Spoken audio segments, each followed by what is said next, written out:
అల్లా చాలా ఉదారుడు.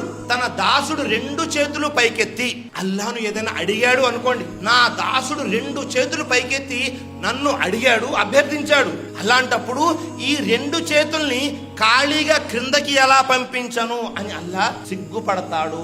మనము చేతులు ఎత్తాము అంటే చేతులు కిందకి దిగక ముందే అల్లా మన దువాని స్వీకరిస్తాడు. సుబ్హానల్లాహ్. ఎవరైతే సృష్టికర్త అయినటువంటి అల్లాను అడుగుతారో అతను 2 విషయాలు, ఏదైనా పాపం చేయడం గురించి కాకుండా, బంధుత్వ సంబంధాల్ని త్రెంచడం గురించి కాకుండా ఒకవేళ దువా చేస్తే అల్లా ఏం చేస్తున్నాడు, అతను అడిగింది మొత్తం కూడా ఇచ్చేస్తాడు.